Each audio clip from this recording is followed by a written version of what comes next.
Hey Twitter friends and YouTube, this video will be about money. This is a really important topic. You know, God says you cannot worship two masters. You cannot love both God and money. So I'm going to pray to open this up, to start it.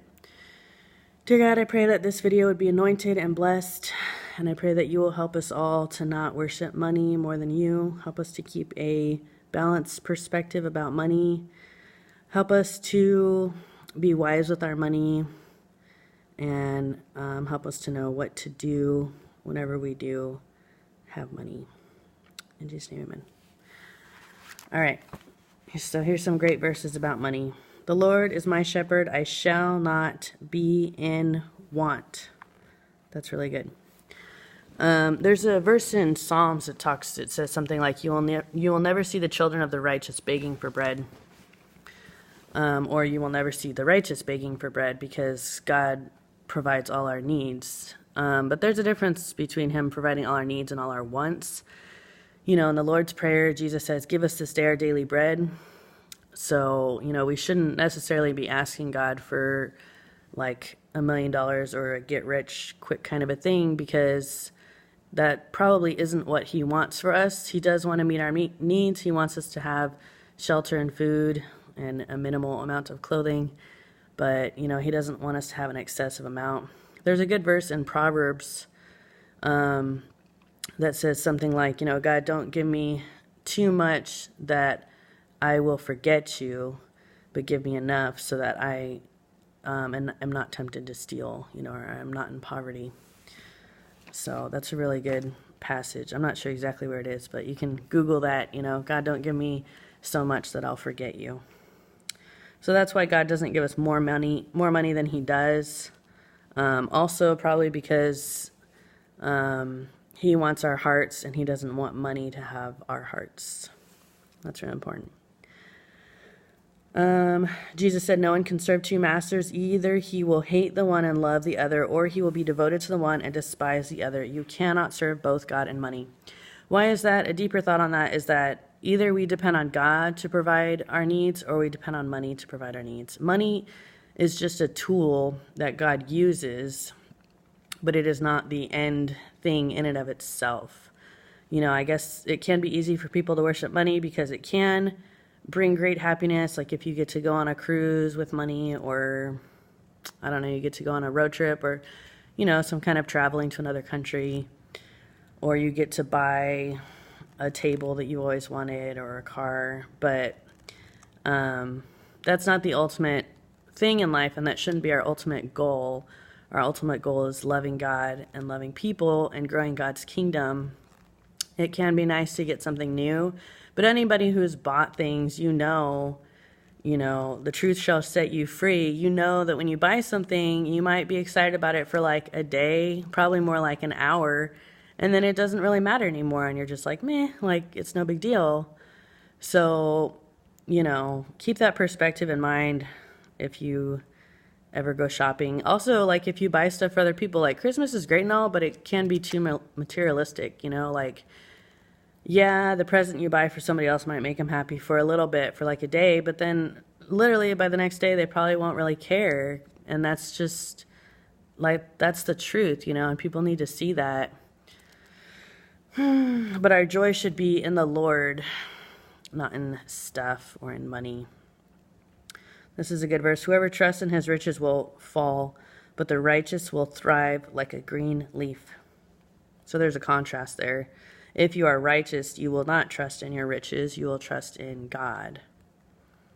Because there's a verse that says, you know, that God owns the cattle on 1,000 hills. So, you know, if you really believe that you're a child of God and you're Christian, and you really believe that God is going to take care of you, then you have to show that you believe that, you know, for one, by not worrying about money, and not loving it.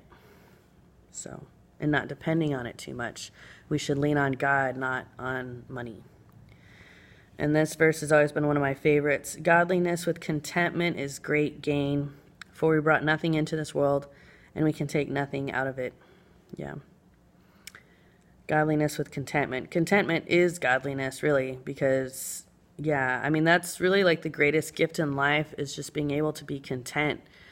Because the worst thing in the world is to always be discontent. I mean, that's really what depression is. I think it's just an ongoing discontentment with yourself, other people, God, your situation in life. We used to have a really good recurring Thanksgiving service at Mariners Church in Irvine, and every Thanksgiving, Kenton B. Shore would get up and say, okay, so when you go home, I want you to look at your car and say, it couldn't be better. And he would have us all say that, it couldn't be better. And when you look at your house, I want you to say, it couldn't be better. And then he'd be like, now when you look in the mirror and you look at your body, like after you get out of the shower, you say, it couldn't be better.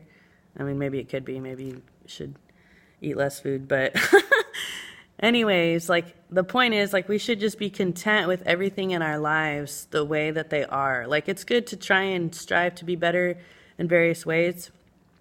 But if we're always striving and we're always wanting something better, trying to make something better, then we won't be content. We'll be depressed, So contentment really is like the most important thing in life. And yeah, when it comes to money, you should just be content with what you already have. That's another verse. I don't know. I don't remember exactly what it says, but it says like, be content with what you already have. There we go. Keep your lives free from the love of money and be content with what you have, because God has said, never will I leave you, never will I forsake you. That's Hebrews 13:5. Yeah. And that really is the key. If you feel like you're addicted to buying stuff, just pray about that. Pray for contentment every day. I know for me in the past, like, I've kind of always had a problem with shopping and buying stuff and wanting stuff, which is partly inherited from my mom and my grandma. They were both all about getting more stuff. And having a stuff addiction. But I remember thinking, like, if I would buy something, I would feel like, oh, the shopping bug has bit me. Like, it really is like that, like it becomes an insatiable desire or hunger, greed, not just greed for money, but greed for stuff. Once you let yourself go there a little bit, it's like you're never satisfied. And that's Satan, I mean, that's really any addiction. Like, it doesn't satisfy, and Satan lies to us, and he tells us, more and more and more. Maybe if you get more, you'll be satisfied. But the truth is, you'll never be satisfied. There's a great quote by St. Augustine. He said, our hearts are restless until they rest in thee. And that is so true. That was my tagline on my email the whole time I was in college. Like on all my emails I sent out. But that is so true. Like, our hearts are restless until they rest in thee. We're always restless. We're always like looking for the next thing to buy. The grass is always greener on the other side, or so we think. But when we finally let our hearts rest in God, we can finally have peace and joy and love and, all the fruit of the Spirit and self-control, because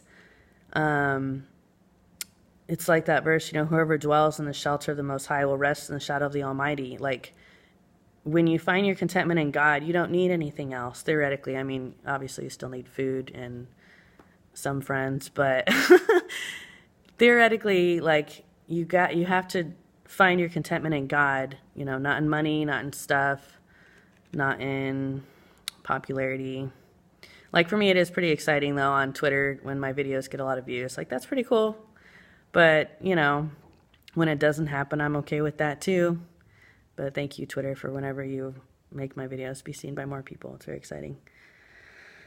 All right, here's another good verse. I know what it is to be in need, and I know what it is to have plenty. I have learned the secret of being content in any and every situation, whether well-fed or hungry, whether living in plenty or in want. That makes me think of something. If you guys haven't tried fasting, I highly recommend it. I guess the last time I fasted was like 6 months ago, and I made it 20 hours. I was meaning to go 24 hours. But it's good to just do a 24-hour fast, and like, don't kill yourself. I recommend still drinking water and juice or coffee or tea. But, try and abstain from any solid food for 24 hours, and it'll really benefit you a lot, and it'll really grow your ability to be content, for sure.